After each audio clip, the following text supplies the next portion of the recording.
And welcome back to Mixed Media Live. We are back for another week of your favorite podcast, your favorite show, your favorite weekly live show. We're here every week at 9:30 p.m. Eastern Time, and basically we talk about anything art-related in our particular fields and beyond. We interview people, we review things, philosophy of art, current events. You'll find things on the channel such as the Alec Baldwin shooting Helena Hutchins story, all the way to clandestine affairs, affecting movies, to analyses of games, to indie composers coming on the show to talk about their influences, and pretty much anything you could possibly think of. It's a great show, in my opinion. And as such, I'd like it if you smash the words. Might be one of those nights. The thumbs up button, and give us a like wherever you are. If you're listening on Rumble, hit the Rumble button. If you're listening on Twitch, is there a like button on Twitch or like anything of the sort? I don't think so. Oh, you're muted. My bad. Hold on, let me unmute you. Go ahead. I was going to say, no, you can't like. It's just following and subscribing. Yeah, that kind of sucks. There's no affirmation on Twitch, but you could follow us. I'll take that. Also, why am I'm very laggy right now, I'm noticing, in my video. I don't know if that's just on my end. No, you're slightly laggy on my end sometimes, too. I don't know why. Yeah, but that's what the show is, and we also have a Discord, and we also have a whole bunch of other things. So if you check out mixedmediapodcast.com, you'll see the links to all those things, including a support link. And that reminds me, shout out to Rob Sharma and to 909 Crime for supporting us for $5 a month on Locals. I actually have an idea for next show. It might be pretty cool because it might involve some Locals perks. Might be handing out some Locals memberships for a free month or two or something like that. Might roll a sale. I don't know. Could be. It's wild. It's wild. I mean, I'm in a new place now. I have a lot more time on my hands because things are settling down, so I can think more about these things. I think next show might be a really cool one, so that's pretty exciting. With that, I guess we'll introduce ourselves. So my name is Irving Nestor. I'm a filmmaker and media entrepreneur. And I'm Nathan Nestor. I'm a video game developer and 3D modeler. Yes, and usually we have a third with us, Ben Costello. I think he'll be joining us later, hopefully. He'll just be joining on a little later. He'll be talking about a specific piece. But for now, how was your week? What's been going on? It's been all right. As you know, I upgraded the RAM of my laptop. My laptop's running a lot better now. Like right now, so for those who don't know, my laptop by default came with 8 gigabytes of RAM and an integrated graphics card. So 2 of those gigabytes were reserved for VRAM, essentially. And so, but it luckily has an upgradable RAM slot, so I switched it out with a 16 gigabyte RAM. And I just mentioned that it was 2 4 gigabyte sticks, so I only switched one out with 16. And so 20 gigabytes total, but 18 are not VRAM. It still uses 2 for VRAM. I think it's kind of strange. I thought it would like scale or something like that automatically. That might just be like a integrated graphics card like thing, where it's up to the particular graphics card. I don't really know, but right now I'm sitting at a nice 7.1 gigabyte usage. So normally doing my normal tasks, I'd be throttled in that regard, but I'm not at the moment. So yeah. Cool. For me, still getting used to the new place. I'm in the coal region of Pennsylvania, and I'm loving every minute of it thus far. Very quiet. I can record anything at any time without being interrupted. It's great. So that's been great. I've been fixing up the office. You can see probably some stuff being moved around in the background compared to last time. A little bit more filled out, probably, as I fill out this little mini studio / office space, which has been pretty great. Recorded here for the first time, actually, today for a client. Hey, Quiet PA. Sub 909 Crime, how's it going? So yeah, I love the heck out of this place. I miss zero about New York City. And you can check out my last video where I talk more in depth about our last live stream, where I talk more in depth about the reasons for the move and why you might want to consider rethinking where you want to ultimately end up in, location wise as an artist. How about news though? Actually, so my topic for the day kind of has to do with news, but so I'm not gonna like spoil that now, I guess. But aside from that, some GTA 6 footage has been leaked. I haven't seen any of it because there's like one link I clicked on to like view it, and then the video was copyright strike by Take-Two. So yeah, I assume the video exists somewhere on the internet, but I haven't seen it myself. But I'm not sure what the general reception is. Seems that Take-Two and Rockstar are very upset that this happened, understandably. I think it was a lot of videos too. Yeah, more than 90 videos, it says. So yeah, and interestingly enough, the person who took responsibility for the hack, who is anonymous, obviously, is also has said that they're responsible for a hack on Uber, which I didn't know happened. But yeah. Wow. Okay. Yeah. Nice. Whoever it is risking jail time. That's for sure. Cool. I just want to say before I went on, because I forgot to mention that I'm fully in the Pennsylvania spirit, because I am drinking right now a Yingling Black and Tan. It's pretty good. Yingling is a very Pennsylvania thing. In my region especially, there's just Yingling signs everywhere. And I will say, I was skeptical because I was like, this is really cheap. But like the price to enjoyment ratio is supreme.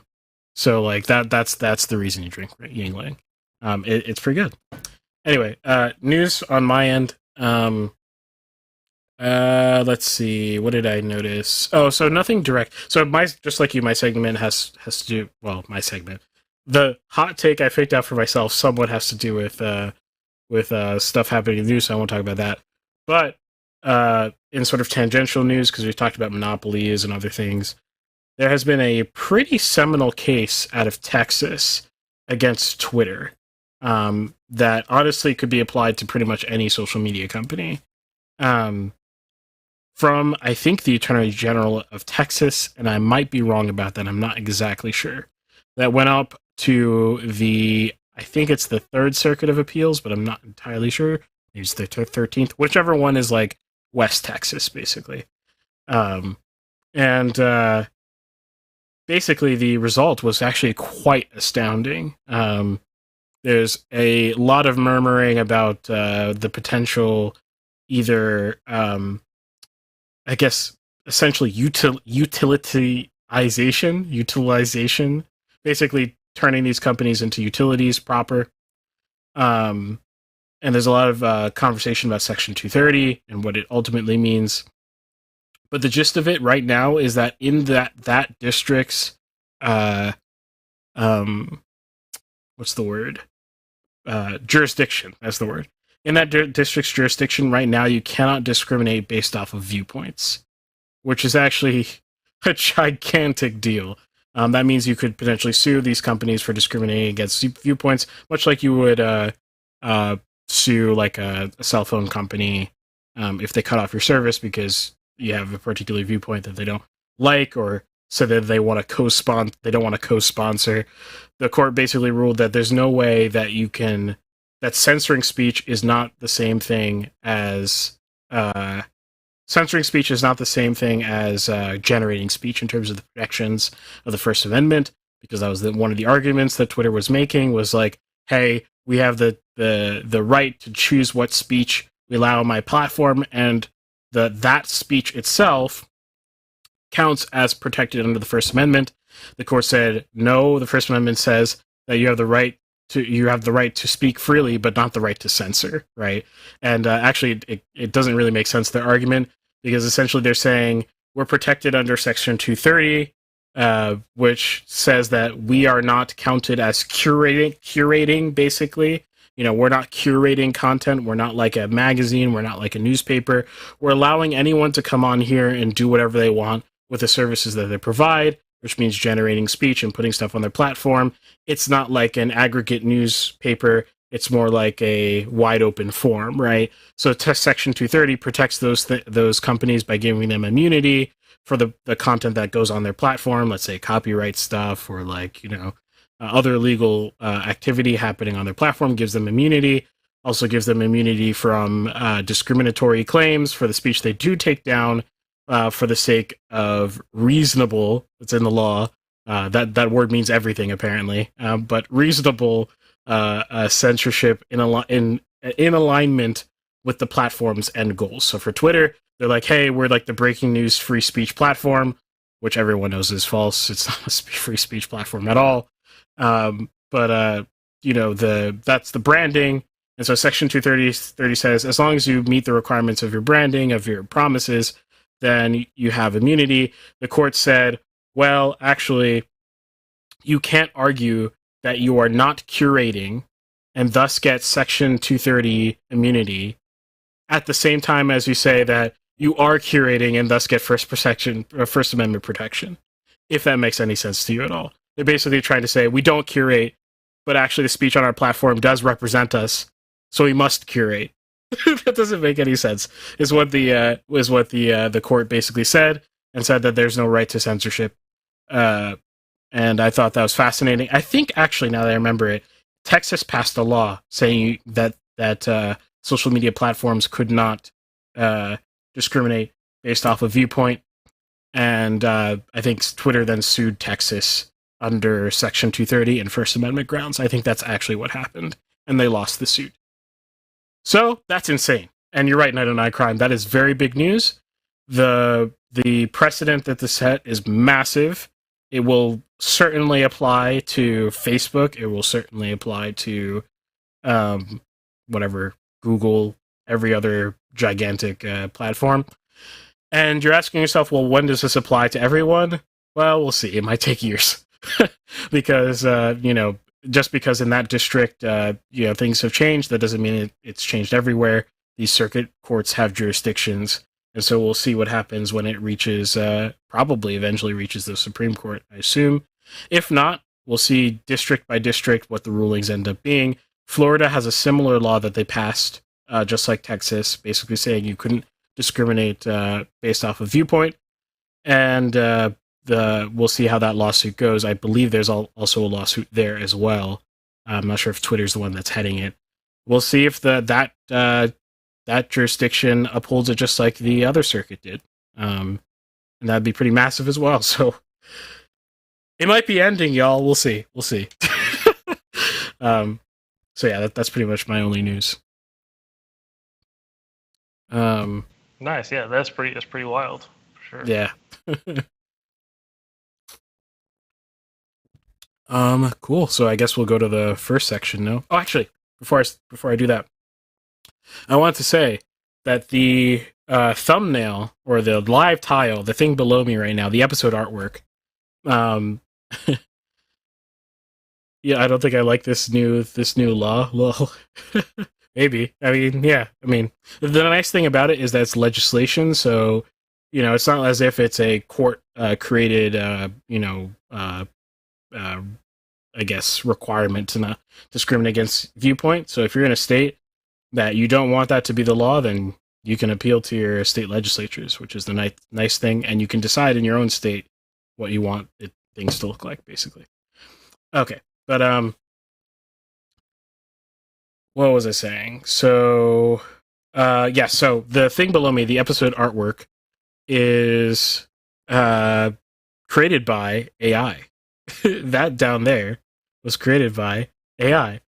You want to take a pot shot, Nathan, as to the keywords that made this piece of artwork? Wow. Well, first off, I didn't even realize, like the AI made it. So that's interesting. Kind of blew my mind. Well, clearly there's a Halo dude, right? And then you got some slot machines behind him. What?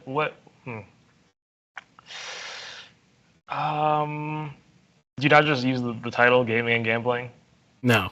Okay. I don't know, because it's not going to be like loot boxes probably, because that's very like, it's a very like abstracted version of loot boxes. It's very perhaps too clever to put that together for loot boxes. I don't know, honestly. Was Halo included in the keyword? Do you or did it? Not Halo, but a related term. The Halo character's name? Related term. Yeah, a Oh, character's okay. Uh, like Master Chief. name. Yeah. Okay. So you look at like Master Chief gambling, like is that you look up or not look up, but AI. Yeah. I had to coax it a little bit more than that. Basically, the one that ended up doing it was Master Chief sitting at a slot machine profile. Um, Oh. so that's all it was. Master Chief sitting at a slot machine profile, and then I used the beta upscale, which actually made it look super nice. So if you want to play around and make your own Master Chief art, you got to head over to our Discord. And you can do that if you go to mixedmediapodcast.com, hit the big Discord logo, or the link is in the description directly to the Discord. We've got a cool AI bot there that you can play around with. And again, next episode, it's going to be some fun stuff. So stay tuned for that because it has something to do with this as well. Okay. All right. Ready for your segment, Nathan? Yes. Okay, here we go. Mixed Media Gaming. Welcome to Mixed Media Gaming. This is the first segment of the day. I'll be doing a topic segment, and we'll be talking about gaming and gambling. So, as I alluded to before in the prior segment, the new segment, so there's a bit of news going on. Now, if you watch Twitch, you probably know what's happening at the moment, but essentially, well, there are many things happening.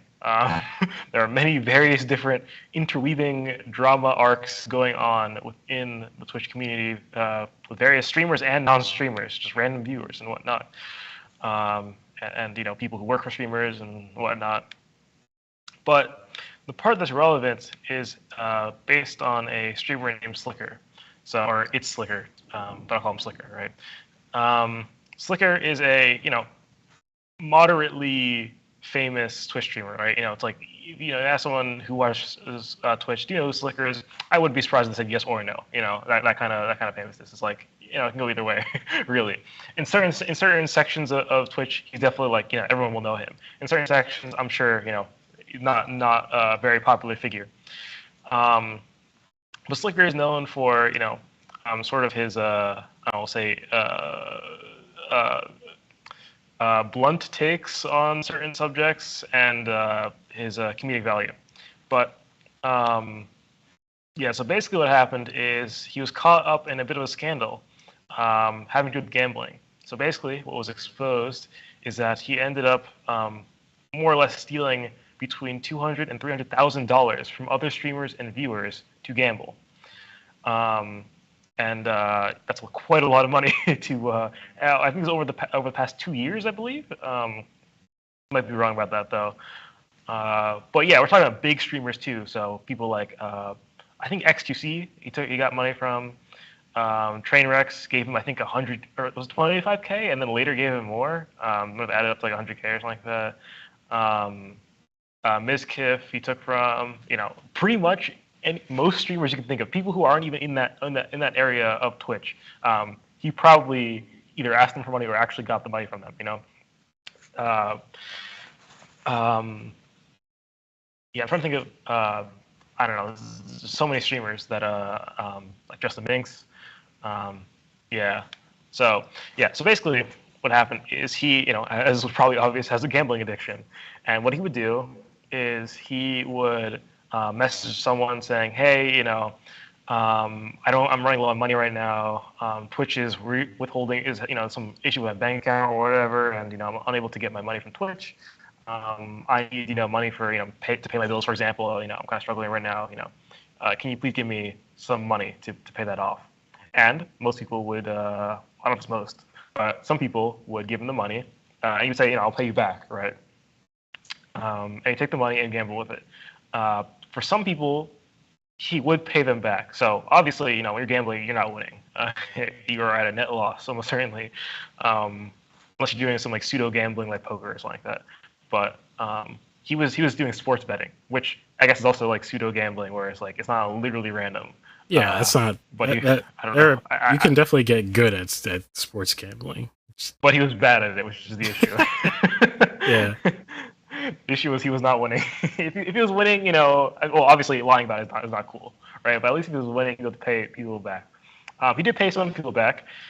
He said basically whenever he, lucked out or whatever, and got a big lump sum of money, he won. I think he said the biggest he ever won in one sitting was 25K. So if you got anything, that kind of large kind of amount, he would just pay someone back, give them the money back, and sometimes give them a little bit extra for essentially the loan.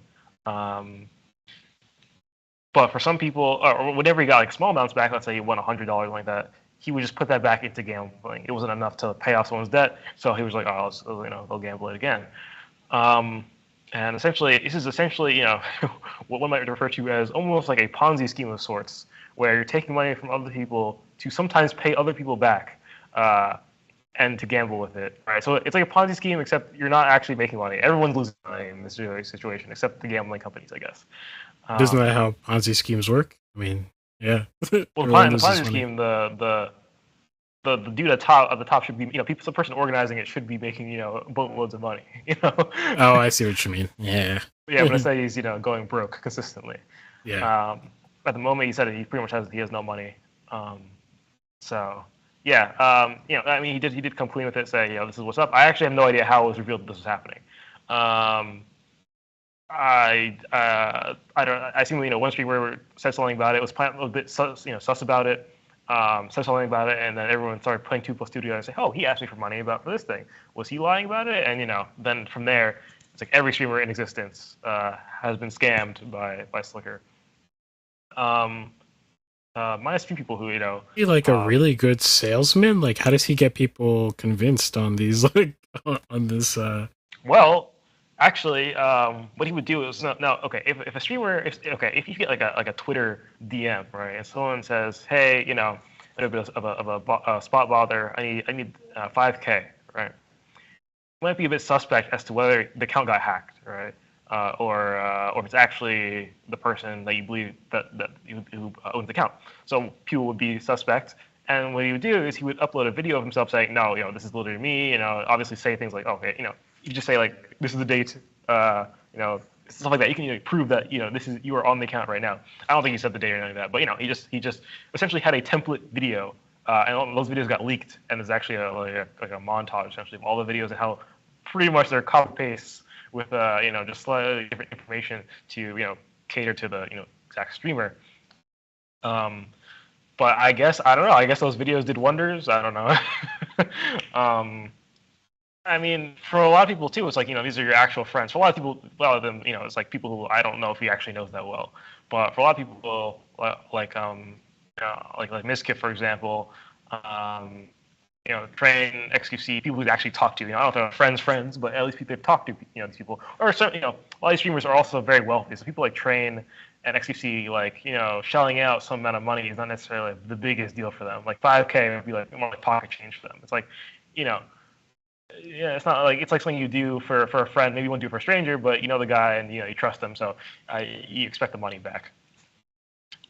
So yeah, I guess that's what it was. I don't know, but that's essentially that. Twitch has a long history of drama with gambling. So XQC and Trainwrecks themselves have taken up gambling sponsorships, where they've made millions of dollars off of that, and they've been put under fire for promoting gambling. Well, promoting. I mean, some might say they're not promoting it, right? I mean, it's a sponsorship, so pretty much they're promoting it. That's kind of the point. So, yeah, and these gambling companies pay big. They pay massive amounts of money. We're talking about playing a game and you get millions in one sitting, kind of thing. Some people said tens of thousands of dollars per hour. Some people say a million a day, or kind of thing. That's pretty crazy, because they know there's a lot of profit to be made off of maybe even just I don't know, whatever the average gambler looks like, I don't know, and the gambling addict who is going crazy and cannot control himself and is siphoning money from other people or whatever, So because I mean, Slicker owes between 200 and 300K, right? Now Slicker has paid off a lot of people, so in total, he's probably taken a lot more than 200 to 300K in the 2-year span. So the gambling company made quite a lot of money off of just him alone. You know, now he's in an interesting position where he has access to people who have a lot of money. So for if I wanted to do this, for example, I am probably not going to be able to generate 200 to 300K that easily, by scamming people. But still, it gets a lot of people, and yeah. So according to a study I found, about 6% of Americans say that gambling habits seriously affect their life, and 20% of people What was the percentage? 6%. Oh, okay. I heard 60. I was like, there's no way. Okay, 6 is still a little higher than I would expect. That is very high because you have to imagine, like, that includes, when I say 6% of Americans includes children who can't gamble. Includes elderly people who probably aren't gambling.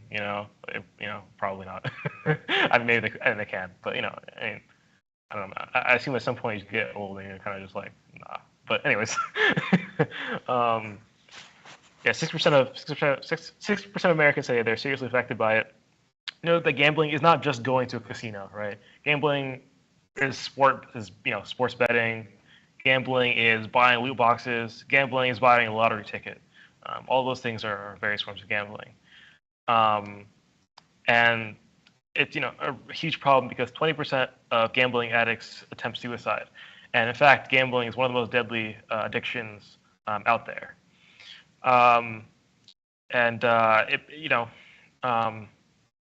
You never see this in the way that Slicker did a short stream where he confessed about all he did, and he kind of explained deeper what's going on. You can see clearly it's taking a toll on him and other people as well in the streaming community who saw him as a real friend and feel like they're being used as they were.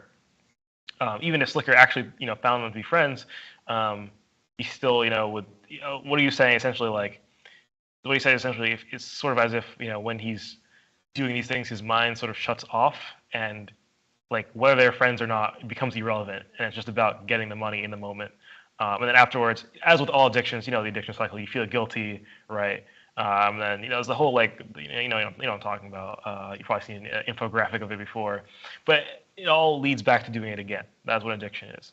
You can know it's wrong, but still do it. And Slicker is definitely. I mean, at least some people say he's not being genuine with what he says, but if you take what he says at face value, then he's then he definitely understands the gravity of the situation and what he's done.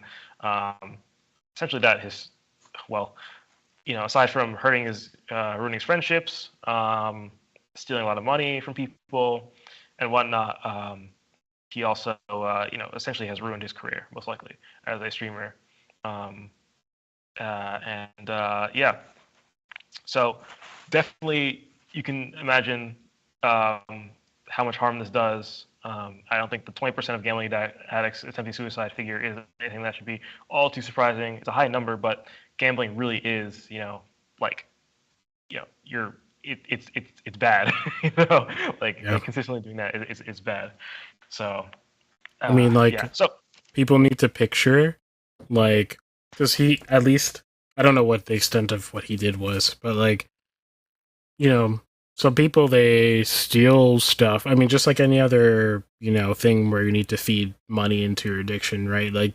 People end up stealing stuff, going to jail, then getting addicted to other substances, or they end up stealing stuff, or in some cases running their credit card to the point where their financial life is literally over, right? They're going to go bankrupt, and that's really bad, especially if you didn't plan on the reality that you would go bankrupt, you lose your house, you become homeless. If you have children, if you have a wife or a husband, it's like pretty bad.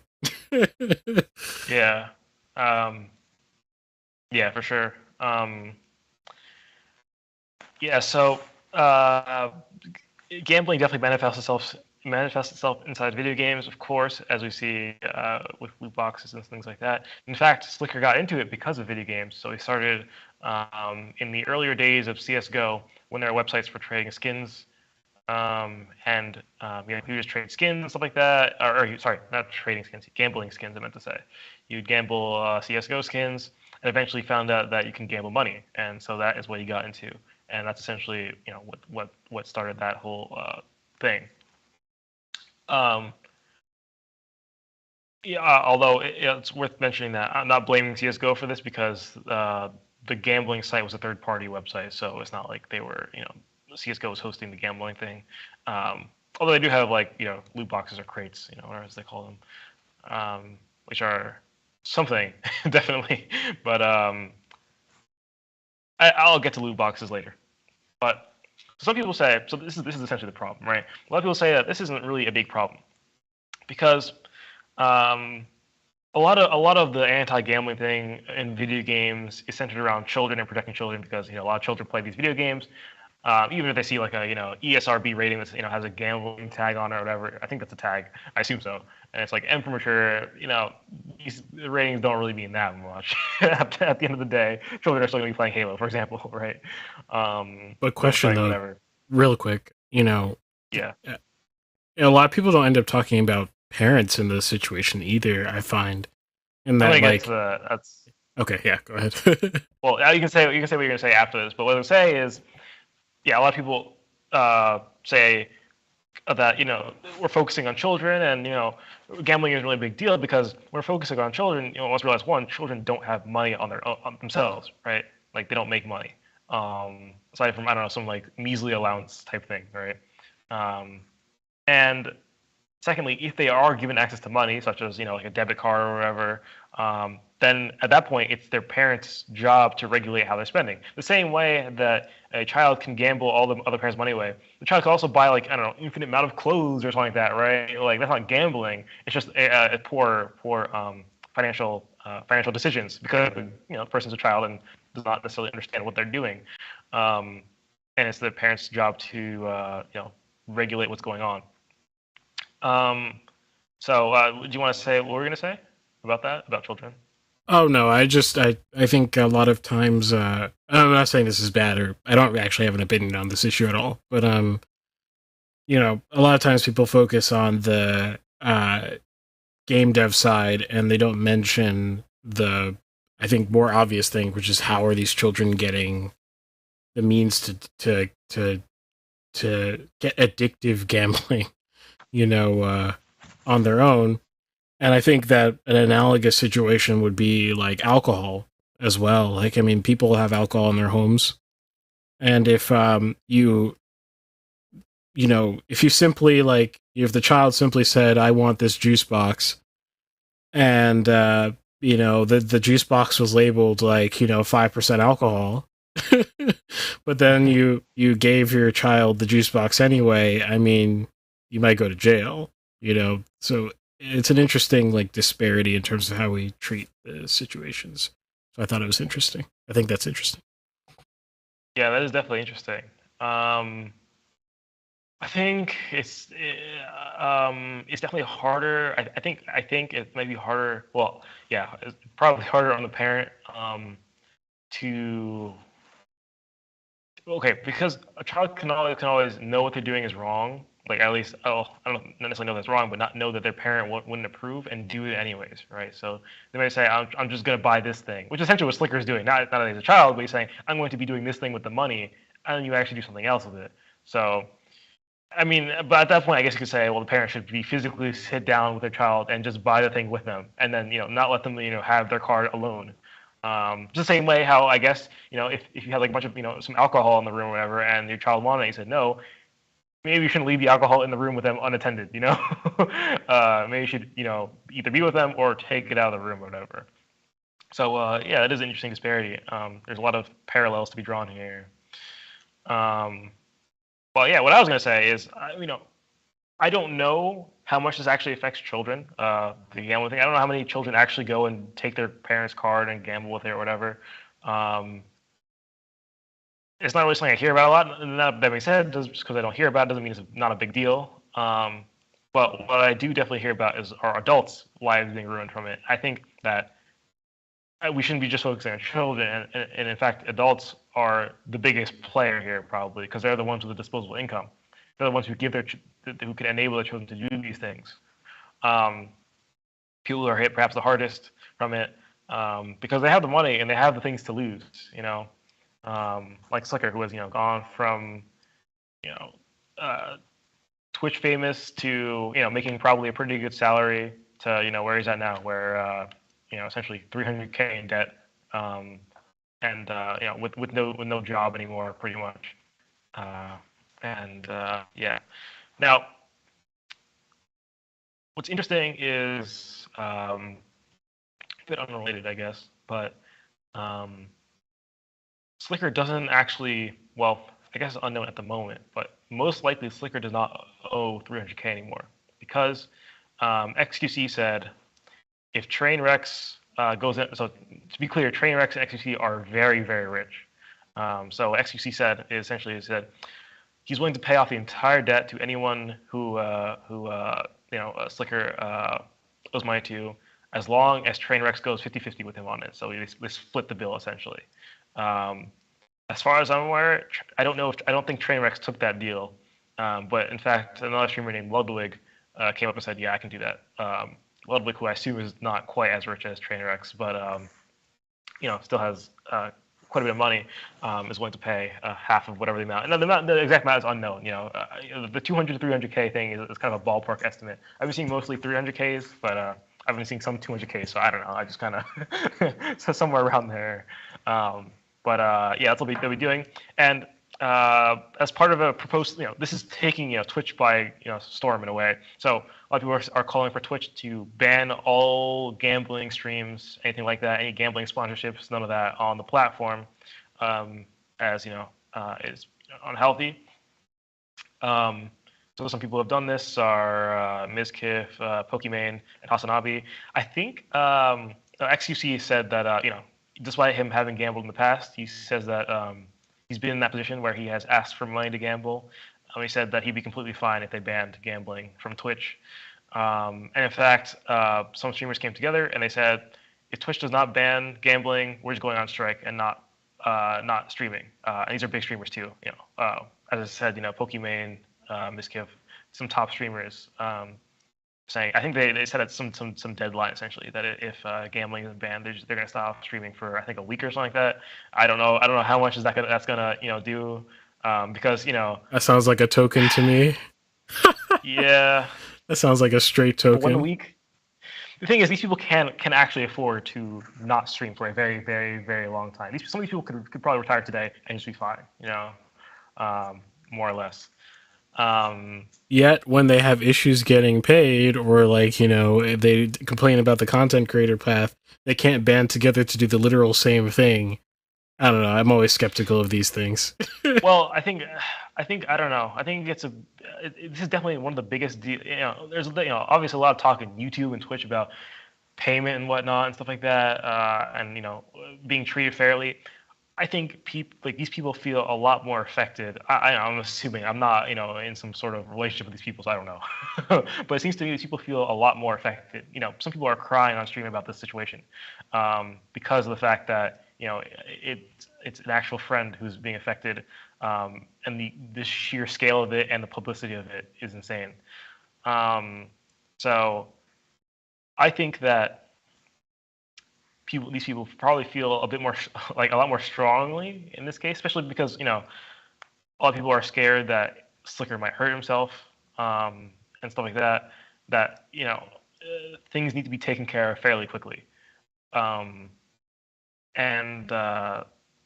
So I think it is a big, much more big a deal to these people probably than just their paychecks and whatnot, but. I do think it's still weird that just a week, it's like, okay. I mean, a week literally won't do anything to Twitch for no matter how many of them. A little blip on their graph, on their monthly earning graph or whatever. But I don't know, and maybe those I don't know how big of a blip anyways. Because you say, oh, all those donations or whatever, all the subscribers, they're all gone for the week. But all of those people who are watching the streamers are going to go to some other streamer and watch them, right? And they'll just make their money there. Not everyone, so yeah, it'll do something, but how much of a thing? It seems like this is more of a I don't know, make a lot of noise play maybe. Just essentially just yelling at Twitch pretty much. Maybe not like literally. Okay, we're not literally financially in any great way. But it's like this is going to be noticed. I'm frozen on the screen. Oh, I'm back. Okay. But yeah, something to just be like, okay, no matter what part of Twitch you're on, you know, you're gonna notice what's happening right now. So Yeah. yeah, I don't really have any proposed solutions to this problem.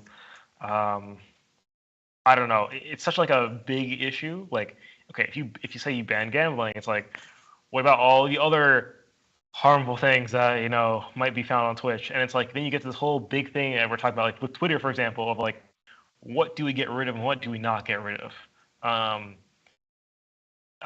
For example, people can smoke on stream, and when I say now it's literally illegal in the United States to have advertisements for smoking, so there's no smoking sponsorships. Oh, Ben. Hey, it's Ben. I like how he just popped into the stream and it just worked. That's amazing. Yeah, it did just work. Yeah. I keep going though.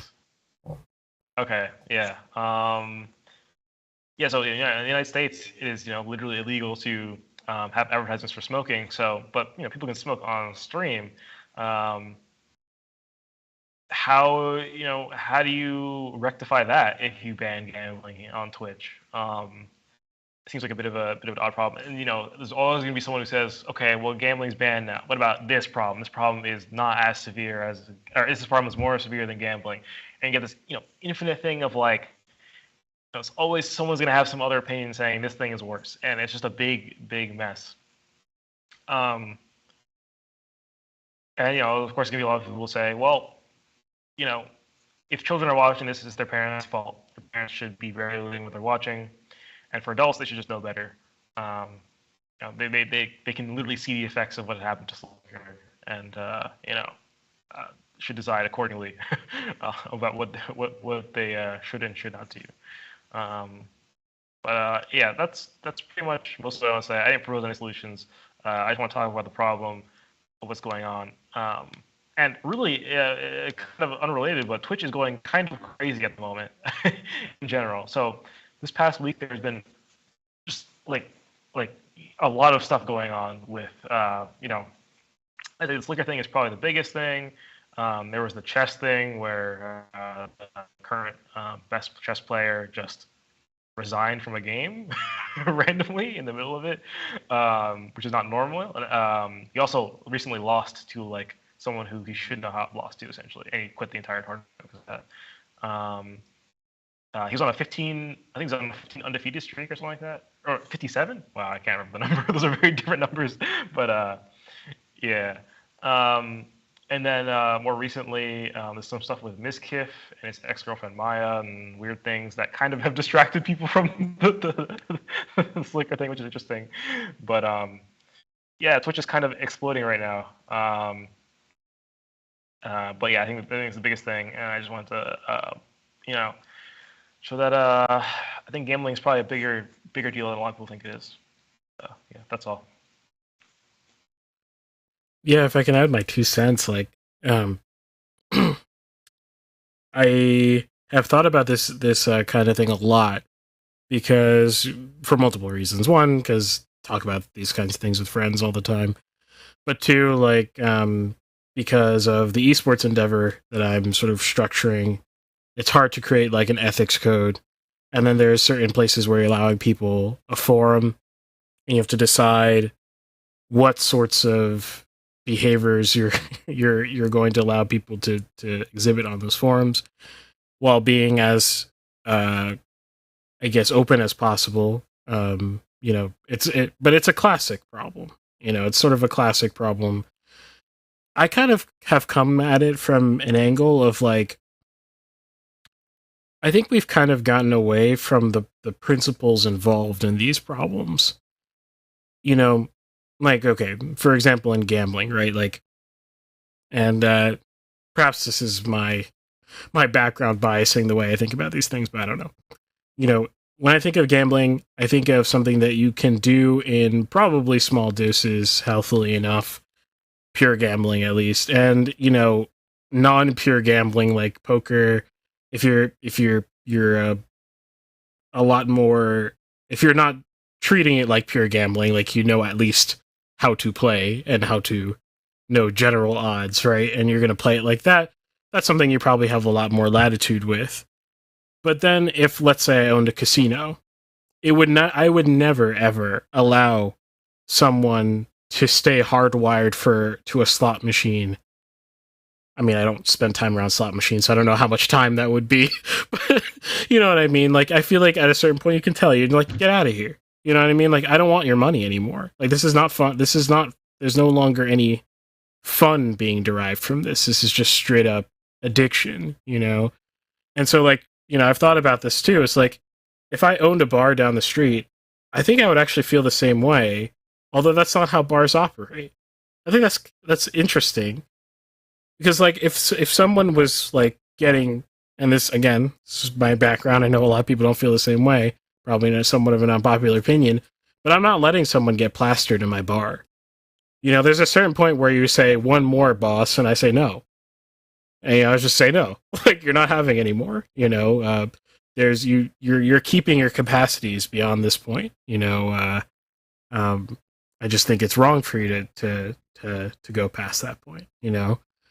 And so, you know, and I feel like there's this space of, I guess, traditional, problematic, but liberated activities. And it's like alcohol, gambling, you know, I don't know. You could probably think of a whole bunch of other stuff that's like, you know, traditionally corralled, like it has its own sex segment in society that's legitimate, and people frequent those segments in a legitimate fashion, but we all know it's a little bit too dangerous to let loose entirely, right? Or at least that's the feeling that we have. And so in those sectors, I feel like it would be, let's say, reasonable. You know, I think on the games end, this might be incumbent. Like, for example, you know, I've mentioned on the show, like, the idea of having an NFT made, and this is a fire idea, an NFT made for every frame in a movie, where you could essentially, you know, buy that frame beforehand. And some people are going to treat that as some form of gambling, you know, because you don't know. There's an unknown, you know, and you're throwing money at it. But, like, I'm, like, actually, like, you know, if I were to ever do that, I would actually consider limits. Like, and that sounds weird because there's not really many platforms like that, you know, that if they provide the thing, they're going to provide unlimited access to the thing, if you get what I mean. They're not going to try to help corral the behavior into a normal, I guess, use, you know, not abuse. Especially because, you know, abuse is profitable. So, yeah. You know, like, yeah, you get situations where, actually, I'll say this first. Well, you know, the platforms that accept abuse, they make more money and they're able to become more successful. What's interesting, though, actually, is Slicker is banned. He said on all online sports betting things in the UK. He's British because he gambled too much. So they actually did stop him. Interesting. That's fascinating. But then I wonder how much too I much wonder if was. that's a legal thing. Yeah. Yeah. Well, he said he went through multiple accounts, and yeah. 99 Crime actually says, I wonder what percent of bar income is from alcoholics. I mean, that's essentially my point. So you know what's something weird? Pennsylvania has it's something I didn't know until I stopped for gas. They have legal betting at gas stations. Now just think about this real quick. Just think about the kind of person that this is appealing to. And like betting on what would you say? They just have slot machines and those kinds of chance games at gas stations. Like in the middle of the convenience store, there's just like, and I was so shook when I walked into a convenience store and I was just like, am I in a casino? I feel like that's not necessarily the most healthy thing, because I feel like, I don't know, I feel like, well, it's like a convenience type. It's in a convenience location, you know, where it's like people who probably do this frequently. Right. Well, exactly. That's exactly it. Is that there's only really one person this appeals to, right? It's the addict. That's straight up it. Like, people are not going to a gas station for fun with friends for a fun night out. That's not actually, that does makes no sense at all. I mean, I'm sure there part of the appeal though is like for someone who's driving, like a cross country or whatever, and they have to stop to get gas at 2 a.m. in Pennsylvania, and to relieve their boredom for a second, they can gamble. Which I don't get. I don't do gambling, so I don't know that that's supposed to relieve boredom. But I imagine it probably does for someone. I don't know, just something like fun to do for 30 seconds before you get back in the car. Yeah, no, I can see that too. But the weird thing is that it's in like small town gas stations. Like no one drives through here. You know what I mean? Like, it's like, so yeah. Actually, if I saw it in like interstate like truck stops and stuff like that, that would probably make a lot more sense to me. Probably be a lot less sketched out. But it's weird that in every single gas station, any corner, is like there's just a slot machine and it's making its little noises. There's actually a great little podcast episode. I'm going to shout out another podcast. The podcast is called 20,000 Hertz. It's about sound in general. But there's an episode about slot machines and the sound design behind them, which is very specific and very, very well researched. I'll put it that way. And you can check it out and feel how creepy it feels. But like, I just feel like, and the thing is, like, I don't have an opinion, so I'm not saying, I'm not judging. Well, I might judge the gas station, but I'm not so much judging the law per se until I knew more about it. But like, it just feels like there's only one person you're feeding, and you're just feeding their addiction, and that's literally the only reason this exists. And there are even apps that feel like that too, where it's like, this is promoting addictive behavior, and that's the only reason it exists, because it's not going to give an average person fun for more than 30 seconds, and they would never make money that way, right? So, yeah, those are just my 2 cents. It's just like, there are things that, like, we don't need to pretend that it's not addiction driving the industry, right? Like, probably. So. Yeah, one thing that I don't know how I didn't think about this and how it's related to this, but one thing I do think about is like, if I make a successful game, the odds that someone gets hooked on the game and is unable to put it down are not negligible. And I feel, I don't know, it feels bad knowing that,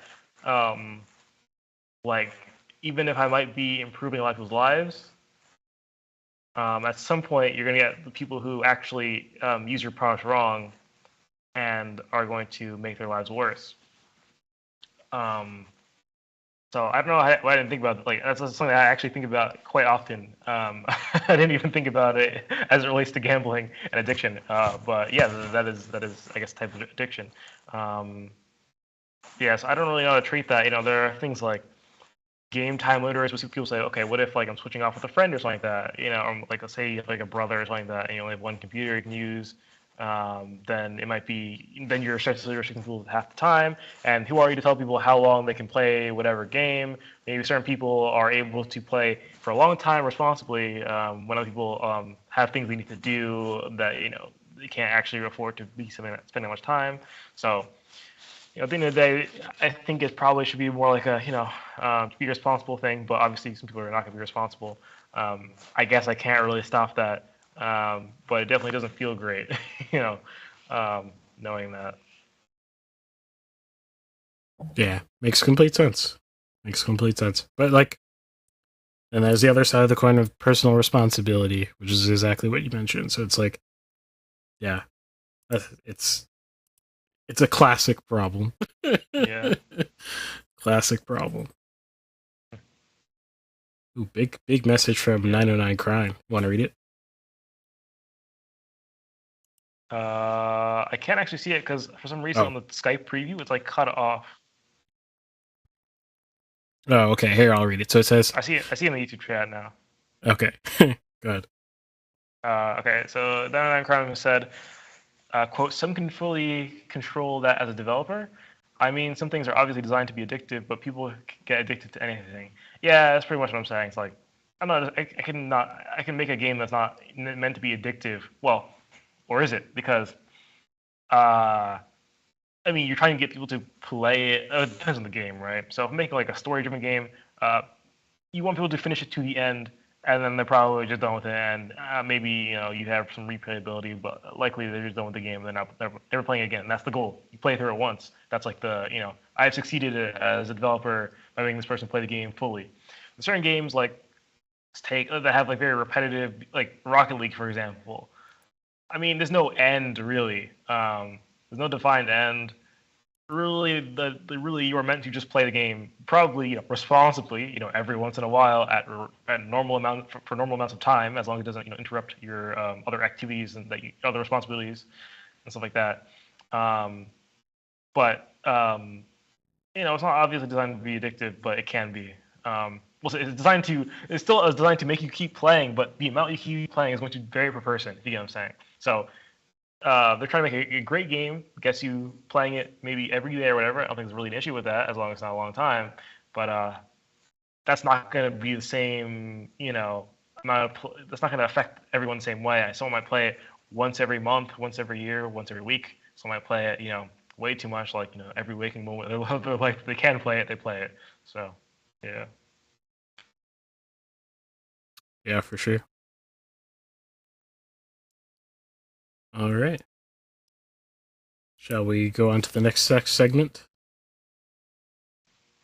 Yep. Sweet. Actually, do the outro real quick.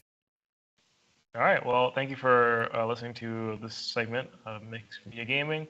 The next segment will be Arguing with Reddit about movies, and Irving will be doing that. So if you're watching the recorded version, make sure to subscribe so you can check that out when that comes out.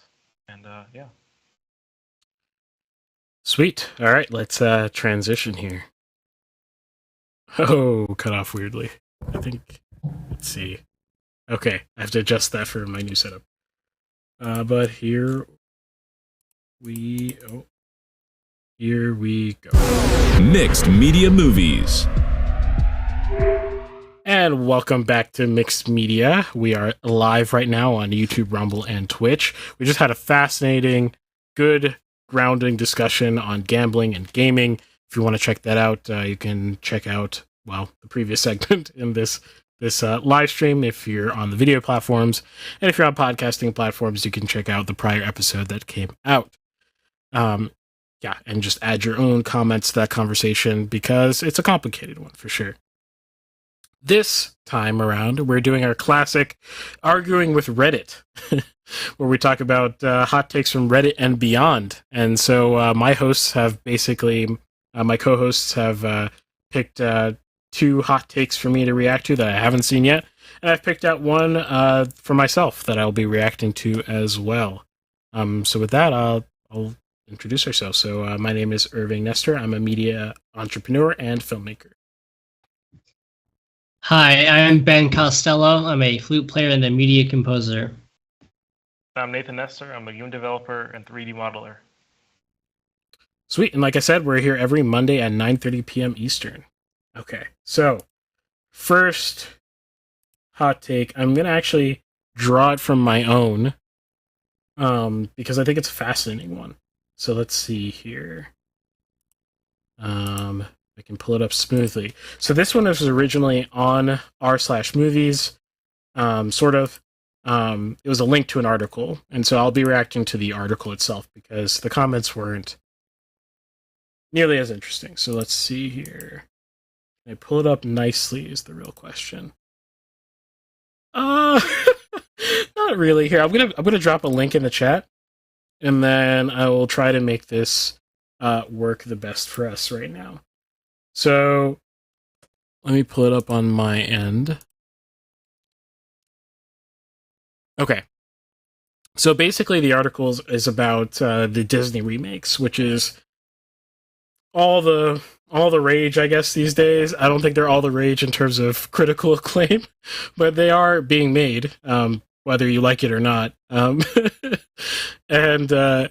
There are a lot of them, and they're going to do literally everything. If you didn't know that, they're making anything from Lilo and Stitch to Pinocchio has already been made. Looks like nightmare fuel. To pretty much anything you could possibly name from your childhood. Well, I have to imagine, like I said on the last show, that Hunchback of Notre Dame will not be turned into a live-action film, and I also have to imagine that Pocahontas will not be turned into a live-action film. This is true. Or at least maybe in 10 years. We'll see. We'll see. No, but Pocahontas is too fundamentally flawed, for all sorts of reasons. But I will grant that it's the most visually pretty of all the Disney Renaissance films. Like, the film is terrible in every possible aspect, but it looks pretty. Yeah. I will say I have no recollection of Pocahontas other than Same. like select animations. And that probably tells you something about the prettiness. I remember standing on some piece of wood or something like that. That's all I remember. I kind of remember watching it as a kid. It didn't make a huge impression on me, so I tried to watch it maybe like a year ago, and I couldn't watch more than 10 minutes of it. It was just so very pretty, but absolutely terrible. Nice. Yeah. So this article is from Marion Tiniad. Probably pronouncing that horrible. And it's an analysis of the whole situation with Disney, and I think it's a fascinating, I dare say, probably study into Marion's mind than the actual subject itself. But I just think it's very interesting. So,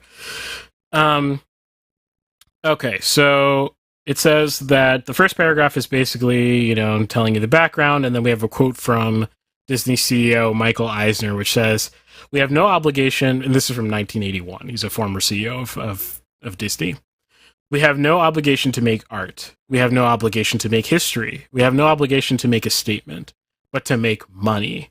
It is often important to make history, to make art, or to make some significant statement. In order to make money, we must always make entertaining movies. And if we make entertaining movies, at times we will reliably make art, or history, art, a statement, or all three." I think it's a fascinating quote. It's maybe a little bit more corporately slanted than, thoughts I've shared on the show, particularly the second statement in there, which is, you reliably make good stuff, you're going to reliably make money. Maybe this slants a little bit towards the money side than me personally, but I can get that coming from a CEO. But this is clearly not even the sentiment today amongst many studios. Okay, so yes, we grew up with the Disney Renaissance, and then this paragraph here, the third paragraph. Can we see it on this end? Yeah, sort of.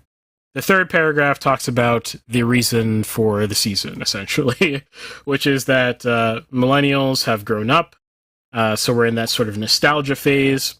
I will say that nostalgia is, to this degree, is relatively new, and maybe I'll do a whole episode on nostalgia. We'll see. To this degree, in art history, we grew into our nostalgia age, and then we had babies. And then when we had babies, we have more tickets to pay for to go to the theater.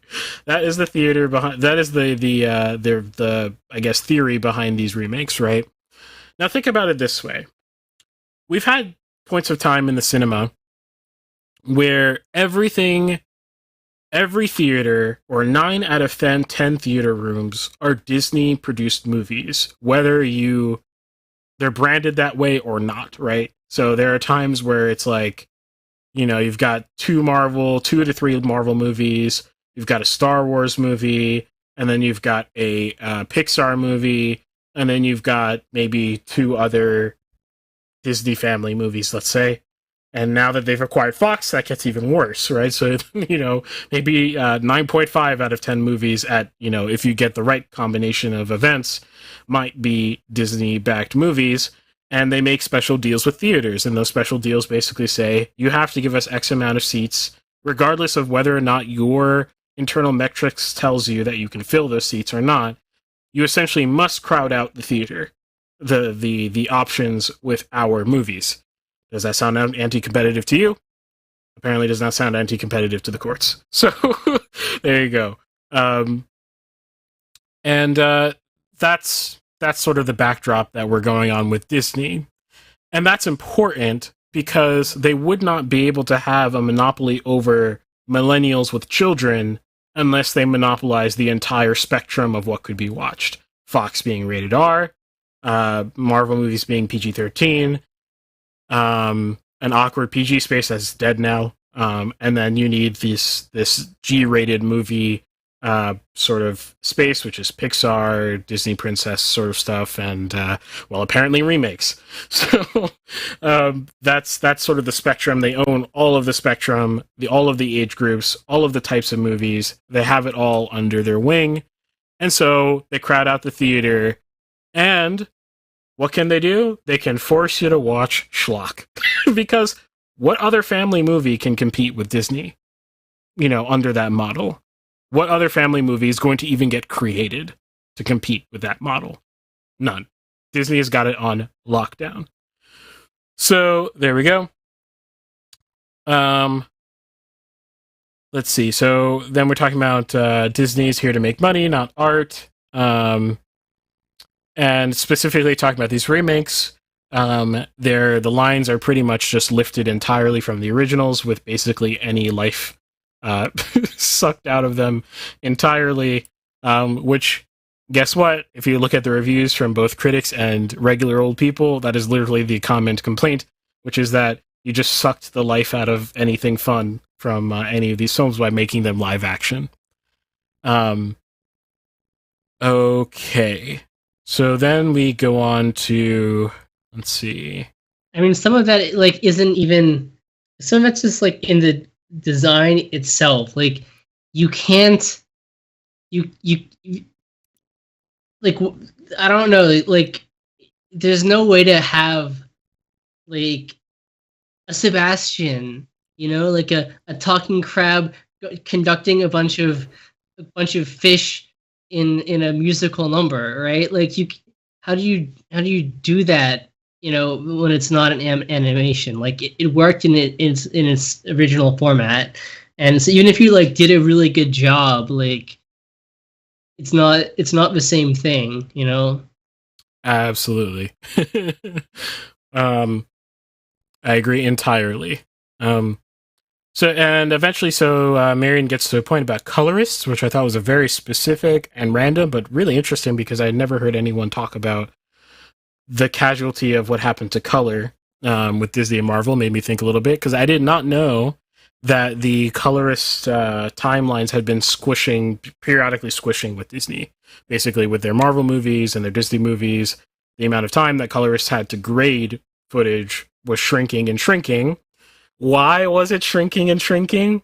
So they could film more and more movie. Because what do you do when you film more movie? You can do more A/B testing. You can do more, jigsaw puzzle filmmaking, and not in a good way at all. In a very horrible, stale boardroom sort of way. And that's what they did with Marvel. That's why the CGI has never gotten better. And Frank, I would argue in Marvel movies, they've gotten worse. Drastically, actually. If you watch Iron Man, you'll be like, wow, this is really pretty good. This CG is pretty good. You watch Black Panther, and anytime there's an action scene, you want to cry. There you go. Okay. And I'm going to skip the section on photorealism, and I want to get to more of the conclusions in this article. So, let's see. This, if we go over... I like this picture because it's very illustrative of the problem.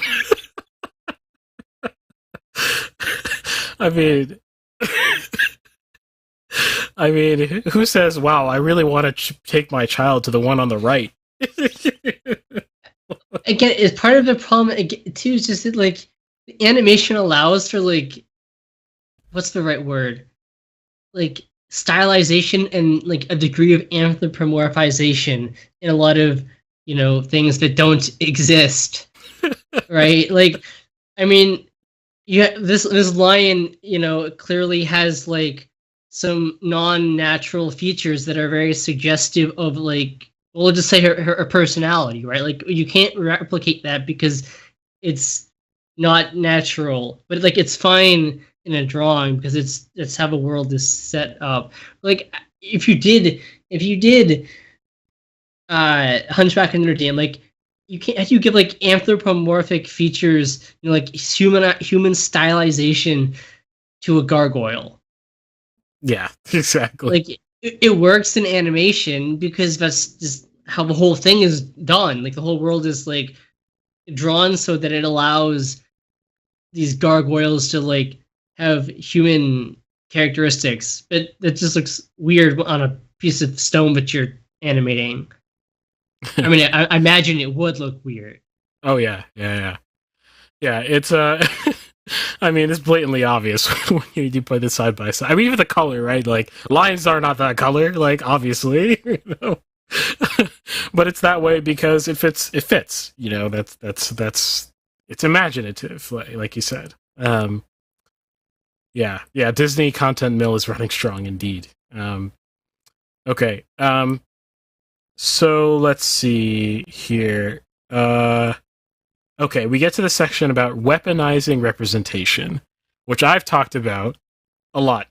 If you actually, the first episode of this podcast, go check it out. It's called "Why Disney is Evil" or something like that. I can't remember. Go look that up, and just be amazed with just how much depravity can exist in one company. And I probably covered like maybe 50% of it, maybe 50% if that. But wasn't the first one about Captain Marvel?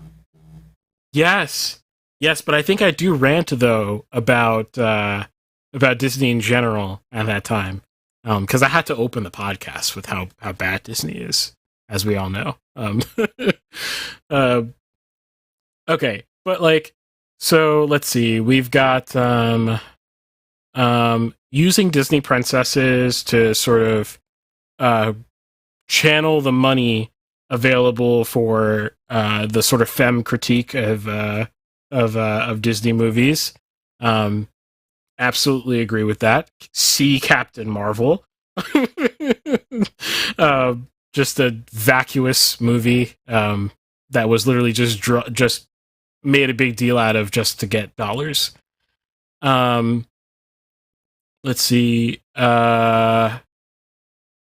PR about equitable costume design. But, however, all the Marvel movies are basically headed by men. Well, just like we were talking about tokenism a little bit in the Twitch segment, although not to nearly as a degree as Disney. Of course, they know what sells. I mean, you just look at the numbers. You look at what people want, and you make what people want. You know that the female superheroes are not nearly as popular amongst females themselves as well. So you tell a lie. You say, we are absolutely for female representation. You don't provide that representation, but you get the femme critique people in your audience. That's how that works. It's a token. That's why. If they really believed what they were saying, they would say these statistics are a product of some structural problem, and then they would attack that structural problem by providing representation. And I'm not saying one way or another. Well, I am saying I don't agree with that line of reasoning, but they could have taken it, but they chose not to because they're grifters. Anyway, so let's see here. Then we have our famous Black Panther example. And this is where the author starts to lose me, because I scratched my head not understanding how the author arrived at this conclusion. It says, then Black Panther happened, and despite Disney's genuine ambivalence about this property compared to with its tentpole movies, we turned Black Panther into a cultural movement. We? Oh no. You have a lot to learn. This is a product of naivete. If you can look this up very easily. Every single morning show in existence at the time of Black Panther's rollout was all about Black Panther. Everyone needs to get paid, people. The actors are not just showing up on Good Morning America because they felt like it.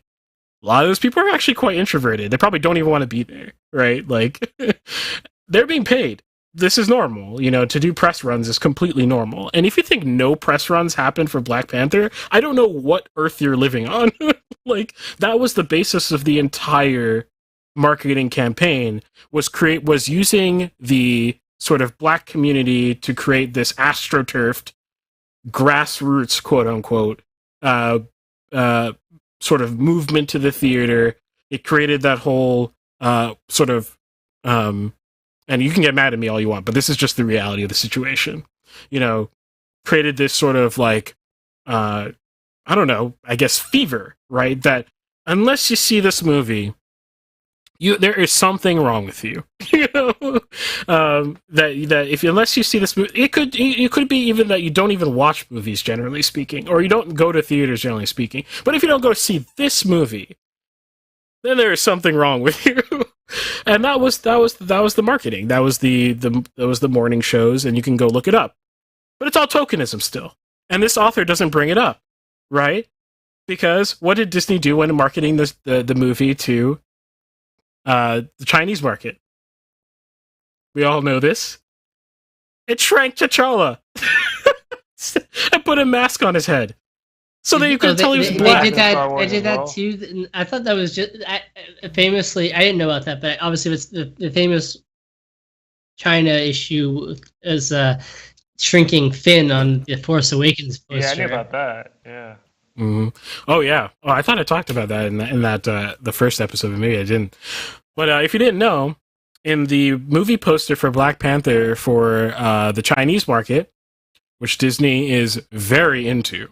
I mean, just think about it. Just think about the amount of people if you can access that market. And there's one gatekeeper to that market, the government, right? So you gotta please the government, even if it's racist. Like even if you gotta be a little racist over here, but like you're like super anti-racist over there. But you were super anti-racist over here, so it's okay to be a little bit racist over here. Like, this is insane. And so I thought that was really weird because I got to this paragraph of this article. I was like, we did this? No, Disney completely astroturfed with a lot of dollars the amount of fever behind that movie.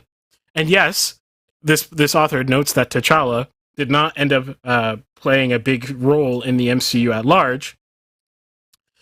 Exactly. Exactly. Because who can't they continue to pander to if they continue to do that? They have to do the token movie to make everyone happy and make heaps of money off of the token movie. And once they're done grifting off of the African American community, they can go on to their back to the grift towards the Chinese government. That's the model. So, yeah. So that's basically the big question mark I got. And then the last paragraph got me as well. I'll take this flounder fish off. I really hope flounder does not look like this. That would make me cry. Why is it like that? Jeez. But the last paragraph says, quote, "As for me, I have already decided that I have to buy a ticket to support the movie." Talking about The Little Mermaid. I skipped the thoughts about Little Mermaid.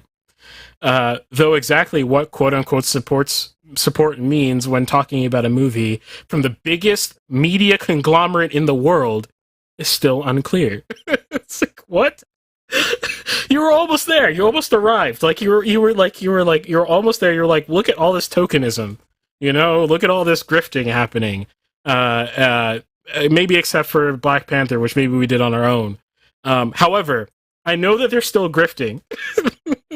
I know that they're going to take advantage of me, but I want to be taken advantage of. So I'm going to go support this movie, whatever that means. I don't know. Bizarre conclusion to me, but interesting nonetheless. So anyway, I thought that would be a fun article to go through. Always give me the chance to rant at Disney, and I will take it every single time. I think they are a disgusting company, if you didn't know already. Okay. Let's see here. Let's do Nathan's next. All right. What was yours about? So the title is, do horror movies become less scary as Hollywood adds more sequels? So it's not too long, so I'll read off the entire thing. I was watching TV recently, and there was a commercial for the upcoming Halloween Ends film. I couldn't help but think, are they still making those? And then I started to think, how can these still be scary versus just plain ridiculous? While I admit that I've never been a huge horror movie fan, I understand their place. However, it just seems like, more than any other genre of film, they become so watered down as they keep producing sequels. What say you?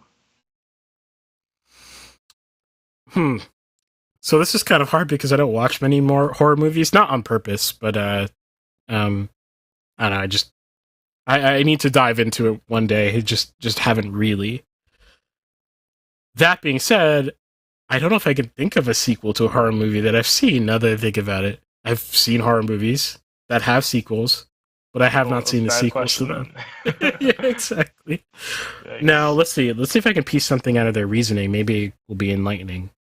How can these still scare us versus just plain ridiculous? Okay, I understand their place. However, it just seems like more than any other genre of film, they become so watered down as they keep producing sequels. I mean, that's kind of a danger in sequel territory in general, I would say. In terms of the ridiculousness, I mean, that's kind of something that some series, as I can tell at least, they lean into it, right? They're like, okay, we've gone past the scare factor, the lore has been built out, so let's just have fun with it. I don't know if that's a good thing or not. I'm sure it's could be good, could be bad, I don't know. But yeah, I mean, I can see it. It's not an unreasonable opinion, I guess. That's all I got for that one. Sorry. I don't know if you guys have opinions on the matter. That's all right. I mean, I don't watch horror movies, so there you go. Yeah. Neither of us watch horror movies. There you go. Well, after I study some horror movies, I will get back to you. Let's see here. This next one's from Ben. So, Ben, you want to explain? Yeah, well, we're going back a little bit to Disney without mentioning Disney's name, but I mean, there's no one else that this is referring to. This person says the multiverse theory is becoming overused in media, movies, shows, games, etc. They say, it seems like every story now has to have a million other stories tied to it based on the main character's decisions, and writers have a difficult time implementing the theory, and they have to work too hard to avoid plot holes. And this person says, I can't wait for this trend of the multiverse to die, but the person also thinks that it's not going to die for a long time. Okay, well, this is true. Multiverses are absolutely abundant. They've been abundant for a long time, though. In multiple mediums, in writing and comics, and I mean they're everywhere. Guess what? It'll continue to be convenient because it allows you to undo things, undo mistakes. I think that's the primary reason why. A writer approaches a problem. They say, well, I've violated one of the rules of writing, or someone before me has violated some of the rules of writing, and now I'm stuck. And I have no way foreseeable way out of this unless I change history. That's kind of inevitably a lot of multiverse content. Are you gonna say something, Ben? I wish that's kind of a debate, though. Disney won't do that with Star Wars, despite the sequels being so divisive, right? Disney won't do it with Star Wars because it's trying to punish its audience. And I'm not even being exaggerating with that. Well, I think it's just like, I mean, they're kind of stuck between a rock and a hard place because you don't want to anger the people who do like the films. Who likes the films? I mean, some people do actually. Like all of them as like a collection? No, we're talking about the sequels specifically, right? No, I mean the sequels as a collection. Oh, I mean, some people do. Yeah, I don't know them personally, but they're also. I think they've also tried to embrace sort of this notion that Star Wars is different than Marvel without actually like. Well, also trying to make it the same thing as Marvel, but like they're trying to keep it like, this one timeline. Like we don't retcon things. It's Star Wars. It's somehow sacred. But we're also trying to make a billion TV shows that all connect to each other, and Yeah. Yeah. No. That's. I mean, I personally would love to retcon Star Wars. If you gave me the pen, I promise you it'd be fire. But that will never happen. It's also a challenge. It has to be a challenge for them too, because their most popular show is The Mandalorian, right? Hopefully, Andor, which is coming out at midnight Pacific time on Wednesday morning, looks like it'll be really fantastic. But other Star Wars has been pretty bad. Mandalorian's kind of like their big thing, right? And didn't they mess that up recently? No, it hasn't. It hasn't okay. come out. It's been like almost 2 years since season 2. It's coming out in, I want to say, February. Season 3. Anyway, but the biggest moneymaker for them is Baby Yoda, right? Everyone, people probably have never even seen it. They walk around with like a little Baby Yoda like T-shirt or Baby Yoda whatever. They have this is their problem, right? Because the sequels are 25 years down, the path from The Mandalorian, and we know what has to happen, right? Everyone has to die in the Jedi Order, right? We know that like nothing good can come from the Mandalorian era, even though that's where they're putting all of their TV shows. Like everyone can't go well. We already know what the end point is, so I don't know how that's gonna work. Yeah, I don't know. I mean, I don't know. Part of maybe I'm being too hard on. Maybe I'm being too cynical about Disney. I don't think so, but maybe I am. I honestly think that they won't retcon it. I think retconning it was a serious possibility. I think they could have introduced certain aspects in their shows that would have allowed that to happen. I think that was actually the relatively obvious thing to happen. There is an option too within the Disney canon, which is the world between worlds, but yes. We don't need to dive into that. Right. But they would never entertain such a thing because, as we've seen with the lack of change in management that happened at Lucasfilm and some other surprising things that happened at Lucasfilm, I think it's not about, and I've talked about this on the show a lot, it's not as much about money as you think. It just isn't, like it wouldn't make sense if it were all about money. This would not be the route. These would not be the routes you would take. This is somewhat punishment for the audience. And my answer is just don't watch it, but whatever. In any case, multiverses in general, though, I think they can be creative. I mean, I don't. I feel like they become so tropey and kind of a meme, like, of course it's a multiverse. I don't know that you should use them as a plot-twisting device. I feel like that always feels a little cheap these days, at least. Unless you're doing something particularly interesting. I feel like a plot twist that has to do with, it's actually multiple universes is kind of like... It's not a twist, right? Because it's something you can always do in any story, right? Like, you can always pull out the multiverse out of your pocket and be like, actually, there are two worlds, like, it fits every situation. It works in every situation. So I wouldn't use it as a twist. But if you want to bake it into the universe, the rules of your universe that you've constructed, it might be fun. Maybe do it in some interesting way. Christopher Nolan tried to do it recently with What's the movie called again? Dang, why am I blanking? His latest film. Avatar, right? No, Nolan. Oh, that's James Cameron. Yeah. Tenet? Tenet, yes. I was like palindrome. Tenet, yes. And I think rather unsuccessfully, but I admire the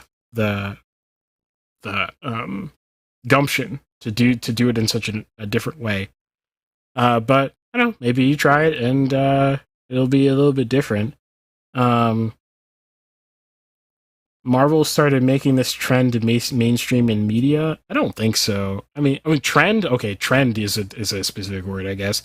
So is it trending because of Marvel? Maybe, but like, it's just been around forever. It's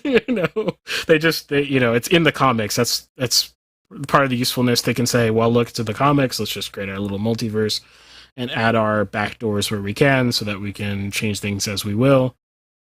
Yeah, I just think don't be cheap about it. That's all. If you're gonna make a movie like that, I don't have hard and fast rules of, what can and can't be used in a film. So yeah, that's my thoughts on that one. Cool. Sweet. All right, so that's our arguing with Reddit this week. Saw a few people pop in on Twitch. Shout out to y'all. If you want to follow us, that'd be much appreciated. And if you're anywhere else listening, just wanted to let you know that we have a Discord. You can also listen to the audio-only broadcast of the stream that way. In fact, it's the most interactive way you can listen to the stream because there's no delay. It is straight up from my editor, no delay, out on Discord. So if you want to get a chat quickly in, you want to hear what's going on at the livest of times, you can go onto Discord versus like a 5-second delay or 7-second delay that happens on the other platforms. But also enjoy awesome other stuff on there, like chatting with us throughout the week. And we have a cool little channel with a cool bot. I'll put it that way. Perhaps next week there'll be some cool news about said bot. We'll see how that goes. So with that, see you next week. mixedmediapodcast.com. Okay. All right. Last segment here. Mixed Media Music. All right. Welcome to Mixed Media Music, the portion of the Mixed Media podcast where I discuss things related to music with kind of special emphasis on classical and film music. So yeah, before we get started, I am Ben Costello. I am a flute player and a media composer. And why don't my co-hosts introduce themselves? My name is Irving. I'm a filmmaker and media entrepreneur. And I'm Nathan Nestor. I'm a 3D modeler and game developer. All right. So welcome. And today I'm going to be reviewing a new film score for the film Don't Worry, Darling. You can see Irving has used our bot to come up with a with an image here. I'm not entirely sure what I'm looking at, but do you want to? This one's going to be very hard, but we played this last time. Can you guess the keywords involved in making this one? It kind of has like an Edward Hopper kind of aesthetic look to it. I don't know. But I somehow doubt you typed in like Edward Hopper and like, I don't know, maybe like John. I don't know. I don't know. Okay, well, you probably this one's a lot harder than the other one. Yeah. This one I just put lovers composing music together. That's it. Interesting. That's what. Okay. Okay. I think that's supposed to be an instrument abstractly there. That okay. Dude is holding. It kind of had like, I guess it's kind of like a part of a violin, I guess. But I kind of, okay, I guess. Like the scroll or something, yeah. And then there's a piece of paper on the table in front of the woman. There you go. Okay. Interesting. So I have not seen this film. I guess most people haven't because it is not coming out on theaters until Friday. But the score was released, I think, maybe back last Friday, sometime in the past few days. And so I initially saw a commercial for this film back when I was watching Top Gun Maverick with my family. And I saw the commercial. I'm like, oh, just, another like one of these films in like the kind of modern, not modern, but like a kind of very recent trend, at least my impression. This very recent trend of like movies about kind of insanity and like gaslighting people and like, questioning, I don't know, like something along those lines. Like, I've never seen it, but it reminded me of like the trailers for like A Cure for Wellness or something like that. Okay. So otherwise, like generally, the trailer was kind of unremarkable, right? I guess the premise is it's kind of unclear, but it seems like there's this kind of like strange government program with these men who are like, this takes place, it seems kind of like in the 50s, like early kind of communist, or like early Cold War era, I guess. And it seems like there's some kind of secret government program with these men who like live in this desert kind of paradise, probably something kind of like Los Angeles, I don't know, with these wives, and this one wife like figures out there's something really weird going on, and like her sanity is questioned. I don't know. So that's generally what I assume the premise is from the trailers and what I've heard about it. So I have something to say. I did not know this was a score for a popular release movie, and so that's why I picked such a so it's just, I was like, sounds lovely. Don't worry, darling. That's not the vibe I'm getting. No. So otherwise, I would have completely forgotten about this, but then I saw that on all of John Powell's social media accounts, he's really pushing this film, and I guess he's apparently composed the music for it. Okay, so I'm interested in the film now, purely for that reason. Like, it didn't capture my attention in any significant way when I saw the trailer. But like, well, okay, we have a live action film scored by John Powell, and his recent, basically what he's done with his career, has been, animated films, right? And he's done a couple live action things like the Jason Bourne films, I think. Action, right? He did Solo, A Star Wars Story. Big orchestral score, action-based kind of thing. And the score he did prior to this was for Call of the Wild, I think. Which, we have like the remake of the not remake, but like a version of the novel, but like with, I think, I guess it was a real dog, but kind of like, CG animals and stuff. I haven't seen it. Decent, pretty good score. Maybe not my favorite of his scores. But again, kind of an action-based thing. So I'm not really familiar with any of his work that is kind of in like a psychological thriller genre. So I thought that would be interesting. And he's really pushed the score for this, and he hasn't done anything in like 2 years. It was like I think the score for Call of the Wild was like recorded like a few weeks before COVID. So he hasn't done anything film-wise since the beginning of the pandemic. So I wanted to check out this score. Again, I haven't seen the film because it hasn't come out yet. But I decided I would listen through it. And it's kind of interesting. It is very much not John Powell, and like what you'd think of when you think of a John Powell score, if you're familiar with his music. It is, well, I guess, again, like I said, he's delving into a genre that he hasn't done before. He's said in several interviews that he prefers animated things anyway, because there's a lot more freedom with like what you can do with the music, and he's also not a huge fan of like films that aren't terribly like family friendly, I guess.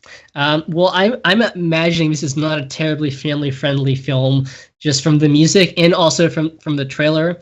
Um, yeah, definitely kind of a psychological thriller, but not that Hitchcock is like what you want to sit down and watch with your like 5-year-old child, but even less, even more than a Hitchcock, like film. A little like more graphic than that, more intense than that. So the score is pretty much, it's very synth driven, which he can do, but that's not his real specialty. There's very little acoustic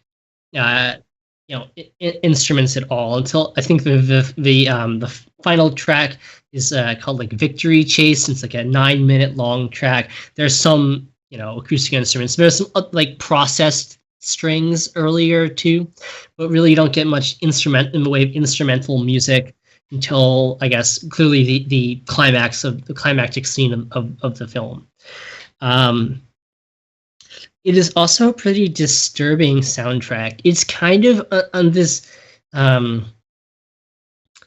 this line between a horror film soundtrack and like a thriller in a weird way. Like it's very sound designy and a lot of disturbing sounds. Like the most distinctive sound is kind of like it sounds like a human, like a female, like panting and kind of mechanically, electronically altered.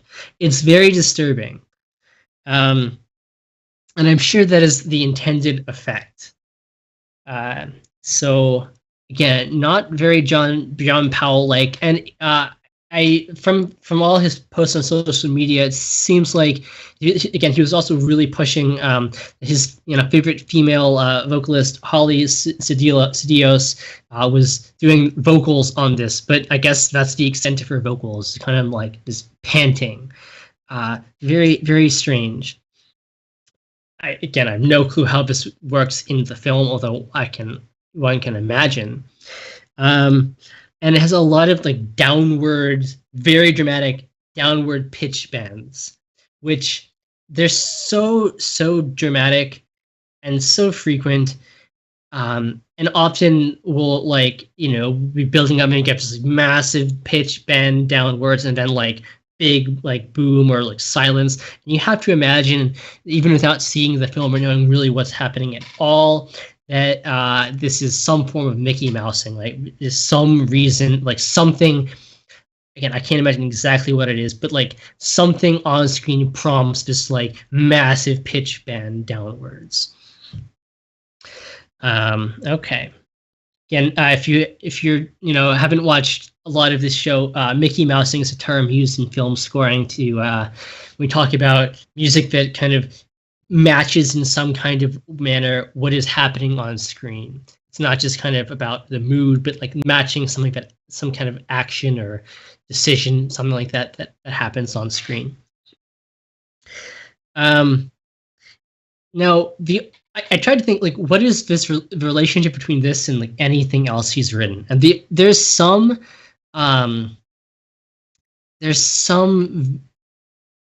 resemblance, I guess, to some, I guess, what is it, Emphas Nest's theme in Solo, the kind of this shadowy group that is set up as the kind of antagonist but ends up not really being the antagonist, and this kind of layering of like not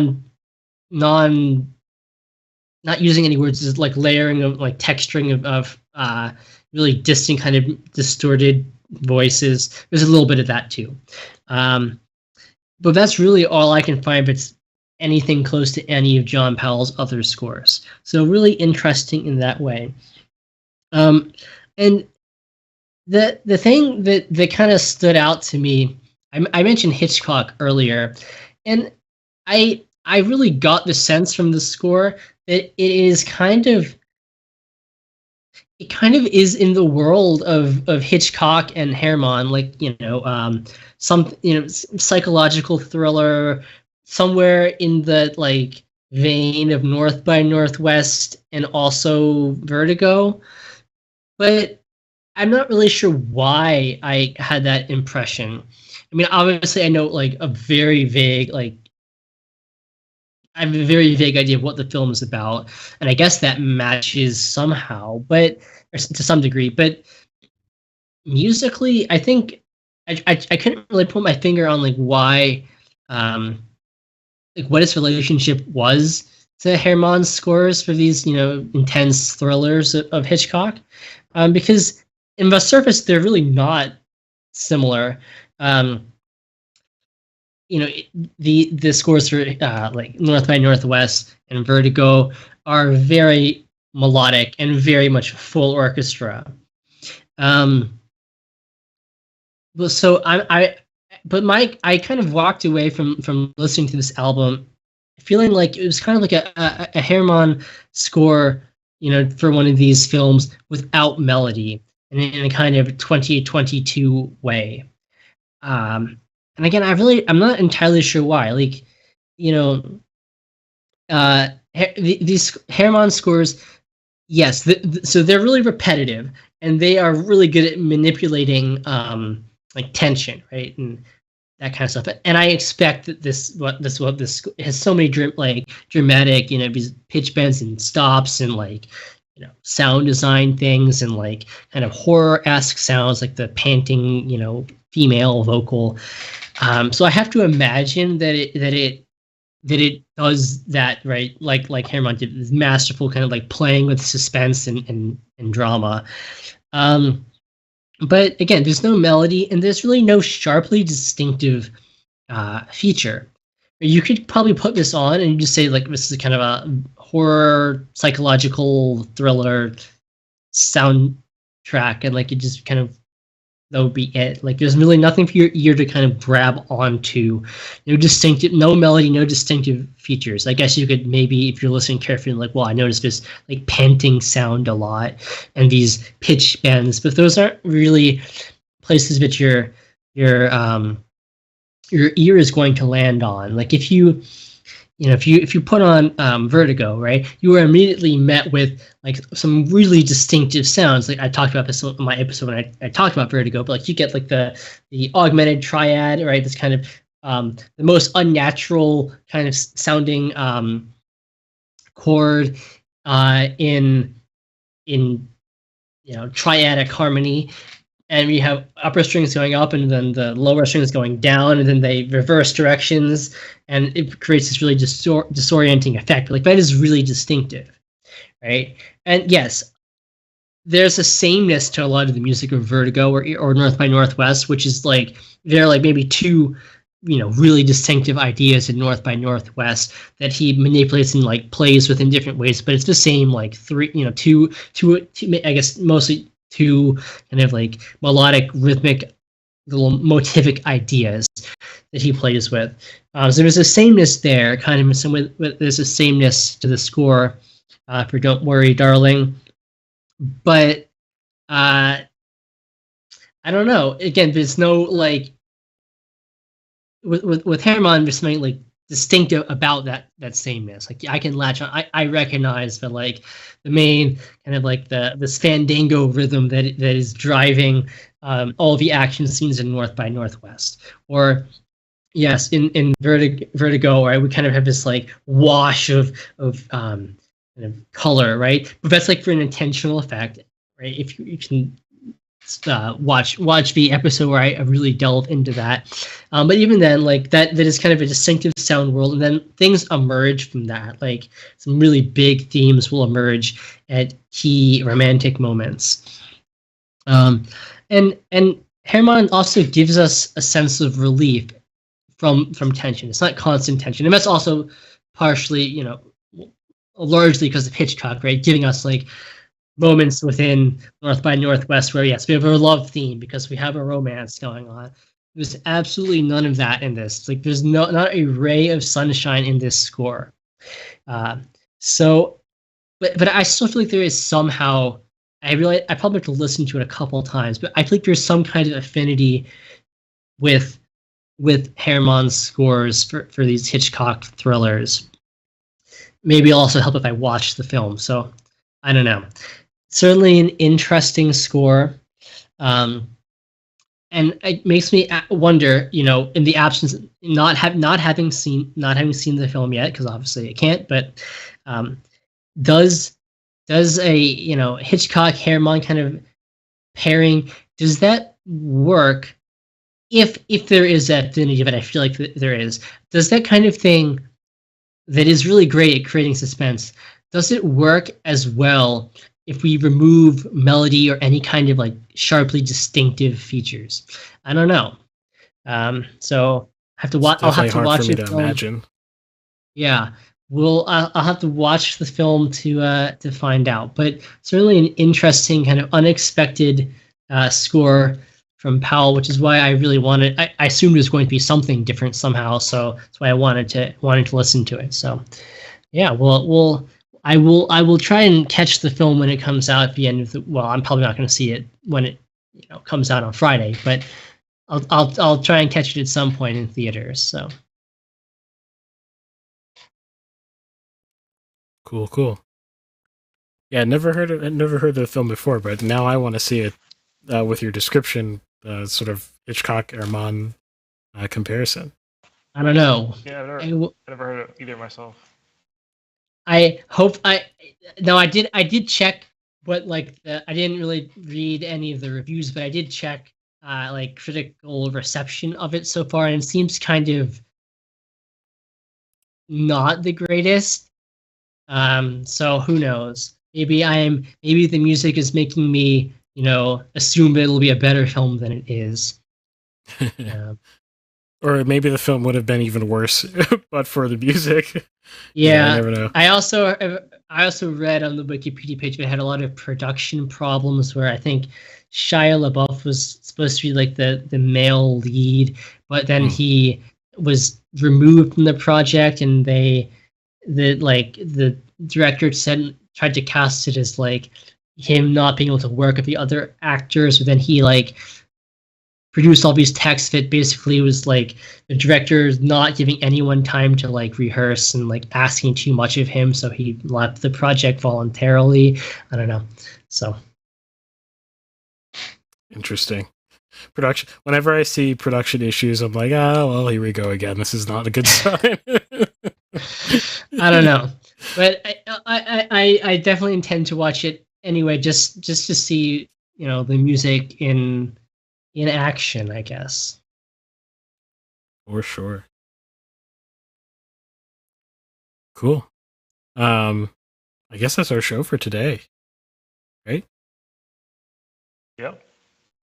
Sweet. Well, I will say that we actually ended at a reasonable time today, which is great.